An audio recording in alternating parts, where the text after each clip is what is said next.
नमस्कार, आप देख रहे हैं वीके न्यूज। मैं हूं सुनील राउत। दूसरी बार मोदी सरकार के सत्ता में आते ही उसके एजेंडे में प्रमुख तौर पर क्या है, इसकी झलक शुरुआती महीने में ही दिखनी शुरू हो गई है। जिस तरह से कश्मीर को लेकर मोदी सरकार और खासकर गृह मंत्री अमित शाह सक्रिय हो गए हैं, उससे तो लगता है कि वो इस मुद्दे को जल्द से जल्द सुलझा ही लेंगे। लोकसभा में कश्मीर को लेकर जिस तरह से शाह ने विरोधियों को चेतावनी दी थी, उससे विपक्ष भी उनके इरादों को जान गया है कि शाह कुछ करके ही मानेंगे।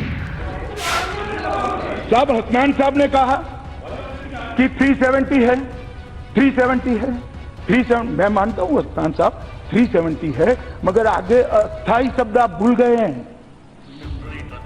ये अस्थाई है, परमानेंट नहीं है। अस्थाई शब्द आप भूल गए हैं और या तो जानबूझकर पढ़ते नहीं हैं। 370 हमारे संविधान का अस्थाई मुद्दा है, ये याद रखिएगा।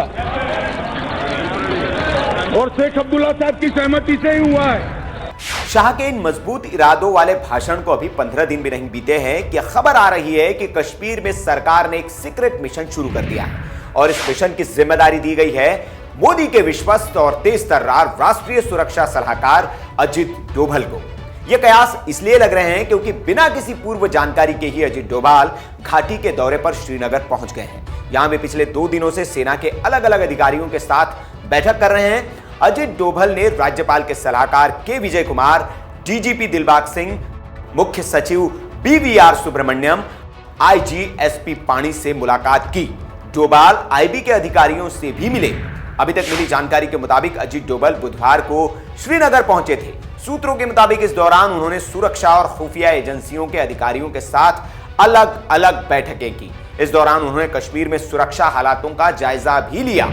डोभाल के इस दौरे को काफी सीक्रेट रखा गया था। बताया जाता है कि श्रीनगर पहुंचने से कुछ घंटे पहले ही अधिकारियों को डोभाल के पहुंचने की जानकारी दी गई थी।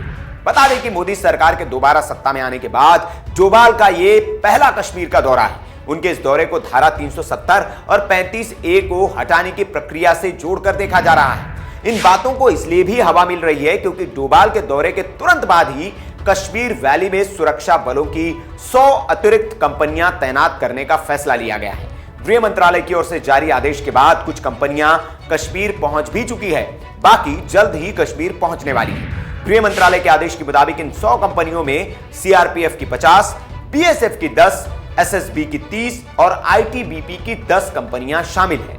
आपको बता दें कि हर एक कंपनी में 90 से 100 जवान मौजूद रहते हैं। सूत्रों की माने तो अमरनाथ यात्रा के खत्म होते ही केंद्र सरकार धारा 35A पर फैसला ले सकती है। तब तक संसद का सत्र भी खत्म हो जाएगा। बताया यह भी जा रहा है कि अनुच्छेद 35A को राष्ट्रपति के आदेश के तहत रियासत में लागू किया गया था, इसलिए इसे राष्ट्रपति के आदेश से ही हटा दिया जाएगा।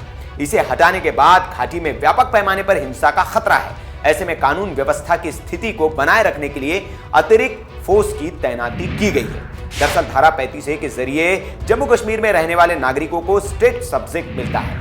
ये अनुच्छेद गैर रियासती लोगों को राज्य में अचल संपत्ति खरीदने, स्थायी तौर पर बसने और राज्य सरकार के अधीन किसी भी विभाग में नौकरी के अधिकार से वंचित करता है। साथ ही इसकी वजह से राज्य विधानसभा को यहां के नागरिकों के लिए राज्य की स्थायी नागरिकता, उनके लिए राज्य सरकार के अधीनस्थ नौकरियां और अन्य विशेषाधिकारों को यकीनी बनाने का अधिकार देता है। इस अनुच्छेद को खत्म करने के लिए सुप्रीम कोर्ट में कई जनहित याचिकाएं भी पेंडिंग पड़ी हुई है।